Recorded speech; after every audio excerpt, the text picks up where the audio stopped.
Good day no mga Gadget Moto. Today pala is second batch na ng order ng ating company na umorder sa atin last time nung nakaraang week. No? So 5 pieces yung in-order niya na Xiaomi 17 Pro Max, and today nag-order ulit siya ng 5 pieces na Xiaomi 17 Pro Max. So sana all sa mga mabibigyan niya no. So ito po, naka-ready na ang ating mga unit.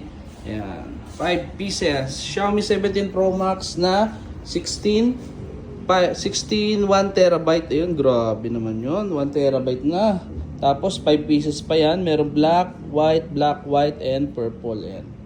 Tapos syempre yung mga previous natin, bigatin din. Ayan, oh. Meron tayong speaker na maliit, power bank, tripod. Meron pa tayong earbuds dito.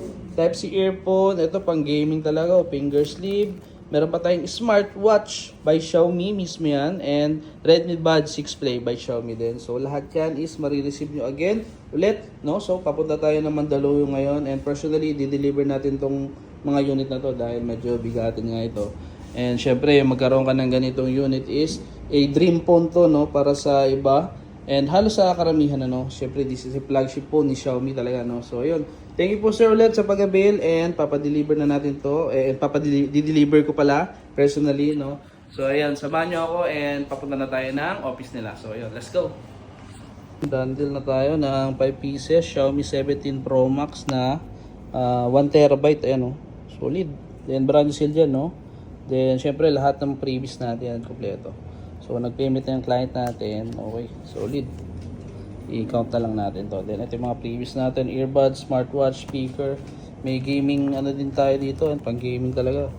Tapos power bank, and tripod, may speaker ulit, and earbuds pati earphone na Type-C. So yun, 5 pieces. Actually nag-order na sila last week, 5 pieces. So total of 10 pieces ulit. So thank you very much po sa pag-avail sa Gadget Moto, sir. Kompleto na tayo. May black, white, and purple. Na-unbox na natin yung lamang unit. So yun, thank you po. 5 units ng Xiaomi 17 Pro Max. Done deal, boss. Thank you. Okay.